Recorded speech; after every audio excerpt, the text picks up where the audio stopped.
Canberra. I'm coming to you from Canberra, Australia, and this is a channel I started to help me with my unfinished projects problem. I couldn't help myself. I'm starting another quilt. I've been meaning to make one to kind of memorialize my trip to Italy last year, and I also wanted to make one that uses what we've been calling terry blocks correctly. So it's one fabric in the middle and another fabric on around the outside to make, I think I'm going to make 4-inch finished blocks. I've been cutting strips. I have a nice collection of grunge fabrics. I've been collecting them for a while, and then I've gone out and I bought some more. And I have all sorts of wonderful colors, and there's just enough sort of change of color and texture to make these interesting. So I'm going to be madly cutting these out for a while. I've cut some from that little pile. I'm going to cut some more from that pile, and we'll have some fun with proper terry blocks. I spent a fair bit of time a couple of days ago cutting a heap of strips in grunge fabrics. So I've got quite a good assortment. I'm going to make just square in a square blocks with those. A square in the middle and then this fabric all the way around it. So I'm just going to make the middle ones. I'm going to put 3 strips together like this and cut them into 2-inch strips. So that will be the center, and then I just need to put a blue on the top and on the bottom. Just I've completed the first batch of these. I'm just cutting them apart so that I can press them now. I have the strips that I've sewn together, and now I'm just pressing the seams flat. I want them flat. I don't want them to one side because they're going to be joined to a single piece of fabric. So it just makes for a little bit less bulk. I always set seams. I started out as a dressmaker, and so that's what you do with dressmaking. You set the seam. It means that you can actually just get the seam flat too. And I do as Donna Jordan always did, and I run a fingernail along the seam. I don't have long fingernails or strong fingernails, so it's a kind of a backwards and forwards thing. And then I push the seam open with the finger in front of the iron. This one doesn't seem to send steam forward, which is nice, and just hold that tight and make sure it's straight. And rinse and repeat for the whole while. I have all of these, and I will stitch away until I get sick of it. I'm going to have a bit more of a play with my blocks that I've been, that's the middle of the blocks that I've been making, and I'm going to add edges. I'm not going to cut this out. I'm just going to pick this up, stitch it on. I'll do the same on the other side, and then just cut them out from there. They're actually going to turn out bigger than I thought they were going to. I probably had a thought process at some stage where I decided it's going to be a queen size bed quilt, so I probably decided to make the bigger blocks. I'm hoping I like it because I don't want to have to cut them all down.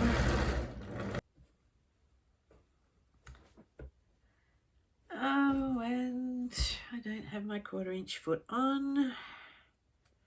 This whole seam is too big. Oh dear. Okay. Too much tiramisu for dinner last night. My brain's foggy. It was very good tiramisu. It was worth the brain fog. Okay. Quick audit. Seems to all be in order. Got the right foot on.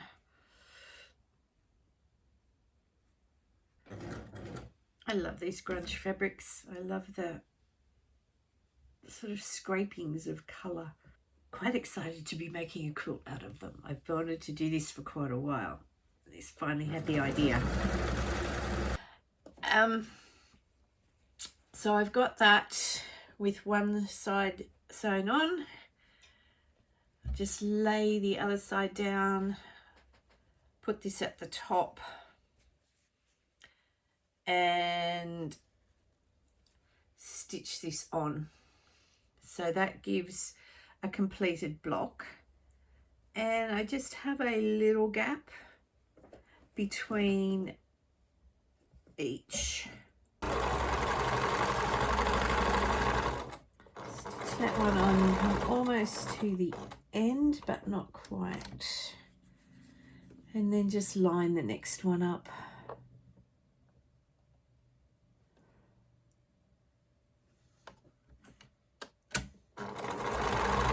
Just making a tiny gap.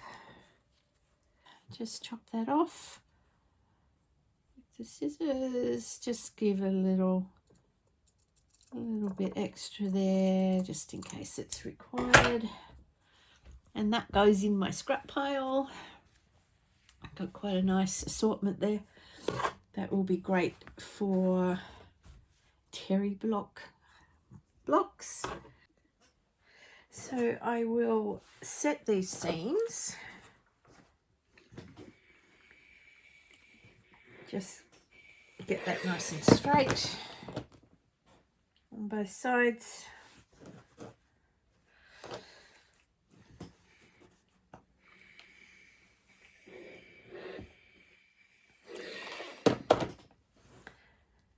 On the back, you can see that I have flattened these seams. So I'm actually just going to press that to the outside on both sides. When the blocks are put together, these sides that have 2 seams will go against a side that has none. So it just minimizes the bulk. And I don't really have strong fingernails, so I'm just giving that a scrape to try and flatten it as much as possible. And I'm just pushing that out flat as we go along. I'm using the iron to pretty much flatten that, and just go along and give a little extra tug anywhere that needs it. Try and get it as straight as possible.